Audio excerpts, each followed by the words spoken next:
Welcome back to Moonkin Stitchery. My name is Crystal and today I will be starting a mini series called Lanterns. I wanted to create some cute mini wall hang lanterns for decorations and I came across a free lovely vector file in which I turned into a mini wall hang. Lanterns is available as a free pattern on my website, so the link for it will be down below in the description. But today I will be focusing on the English lantern. First off, you'll need to print out the template. Please triple check your printer settings before printing. Make sure it is at 100%. Do not scale to print. Most printers will try and scale the image before printing, but once you've printed it out, just make sure that 1-inch square measures 1 inch with your quilt ruler. Then you'll want to carefully cut out all of the pieces on the exterior bold line. For the inside of the lantern and the handle, you may want to use some smaller scissors to help you out. I've also already cut out the fabric requirements for the English lantern and then applied the Heat and Bond iron adhesive to the back side of the fabric. All of this will be written down in the free pattern below. And once you have ironed on the Heat and Bond adhesive, you'll then trace the template onto the back of the fabric on the Heat and Bond side. And then you'll cut everything out again, but now on the fabric. For the lantern, I placed it in the center of the fabric and then traced the lantern shape out. I also did this for the yellow light source too. The orange light source does not have a template. It will stay in the rectangular shape, and the background fabric will not have Heat and Bond added. Once everything is traced, you are going to take your scissors and cut everything out again. But do take your time this time around and try and be as precise as possible. Because this is a raw edge applique, your scissor work will for sure be visible in the final outcome of the mini quilt. So do take your time and make sure you get your straight lines. Try not to be jagged. When you do your curves, just slowly curve around, but just take your time.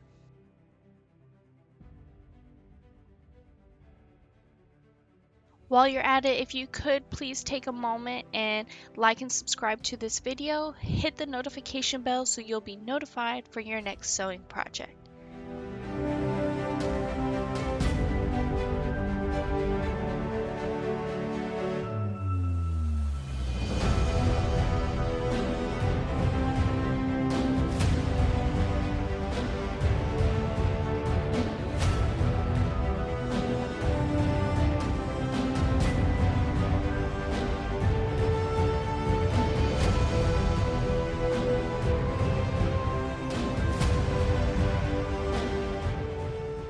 Once everything is cut out, I went ahead and moved to my ironing board. I placed the background fabric down right side up, so you want the pretty side facing you, and you'll want to fold the background fabric hot dog style and just give it a good finger press. You don't want to use an iron to press it because you don't want to create a harsh fold line. Then you're going to take the Heat and Bond paper off the back side of the English lantern and both yellow and orange light sources. And with the lantern piece, just go ahead and place it down in the center as best as possible. Next, you'll want to take the orange light source and slide it under the lantern. And if you do have any orange bits sticking out of the exterior part of the lantern, just take some fabric scissors and trim small pieces off until everything fits perfectly just under it. Once you have the orange light source set in place, it is now time to add the yellow light source on top of the orange that you just put behind the lantern. Do your best and try and center everything as possible. And once you're satisfied with everything where it's at, just take your iron and give it a good press. Make sure to melt that Heat and Bond adhesive real good so everything will want to stick together and also stick to the background. Once everything is ironed down, this next step is optional if you prefer, but you can go ahead and stitch down the edges of your applique at the sewing machine. For a demonstration, I went ahead and did so here, and you can use some of the fancy creative stitches your machine has to offer, but I went with something simple here by doing just a straight stitch about 1/8 of an inch from the edge.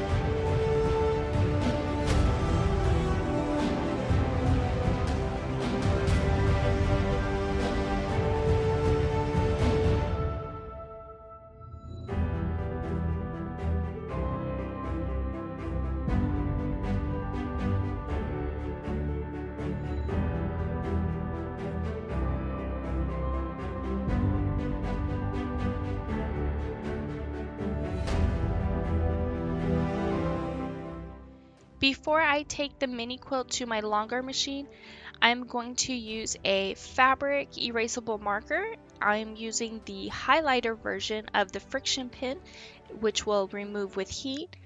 My goal for the background quilting is to mimic a light source, kind of like the light is on and it's shining. But first, what I'm going to do is divide the light in half, and then at the top of the light from the lantern, I'm going to draw a straight line across. This will now create 4 quadrants, and I'm going to go ahead and use the 45-degree line on my ruler and line it up at the bottom of the fabric and just slide it over until I hit the middle point of the top of the light. I'm going to repeat the same steps all the way around in each quadrant. And lastly, between each 45-degree line that I just drew, I'm going to eyeball what seems like half the size. That way I can divide it into smaller portions. Then I'm going to use the fabric marker and mark every other section so when I'm at the long arm, I know which areas to fill in. Here I am at my long arm. You can do this on your personal sewing machine, but I'm going to use my long arm since it is easier for me. So all I'm going to do first is base down the edges of the mini quilt. Then in no particular order, I will use the straight edge ruler and first outline the outer area that I want to fill in. And once that is marked, everything that I have colored orange, I will be quilting some straight lines going back and forth, just filling in the area. Here I am trying to create a beam of light just to give this mini quilt a more realistic look. And with that said, I will make my way around the entire background. Then I'll go back and fill in the areas like by the handle.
Now I know there is some hate over the friction pins, but knock on wood, the highlighter versions have been wonderful for me.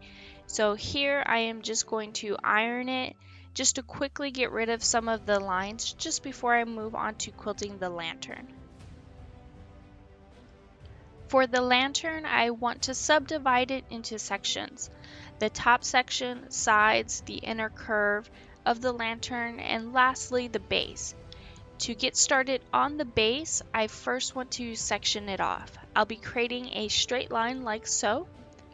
Then using a straight edge ruler, I'll slowly make my way across.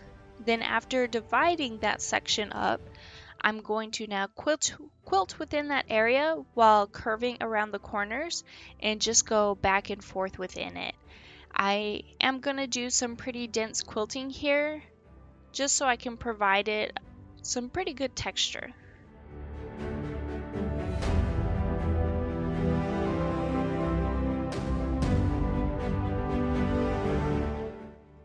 Once I finish, I'll then work my way up the sides of the lantern and then subdivide that top portion next. I'll once again do the straight line across with a straight edge ruler and then repeat the same process like I did towards the bottom.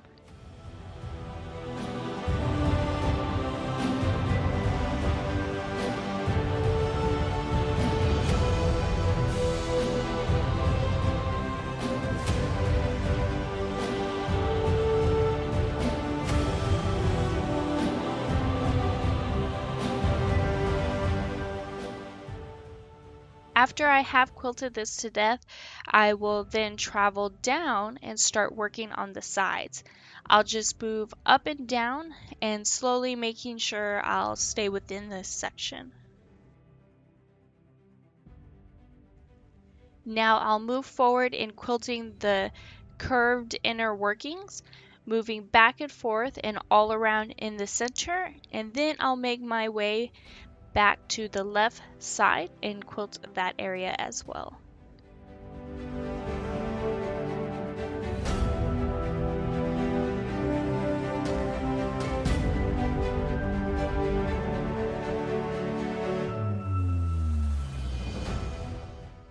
Once I finish this area, I'm traveling to the left side and I'm going to start quilting in this area.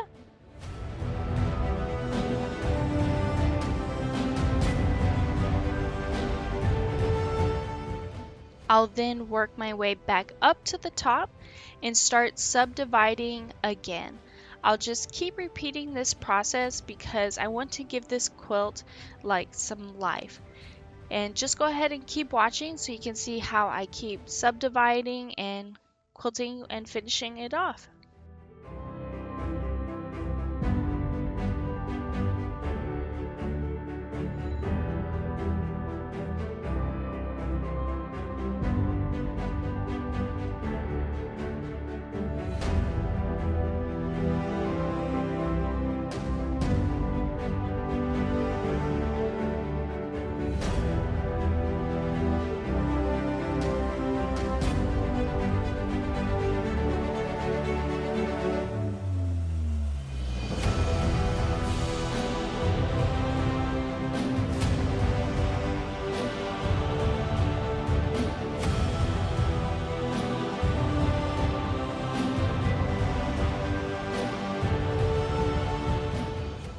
I chose to leave the light source unquilted so that way the batting in between the layers will puff out within that section.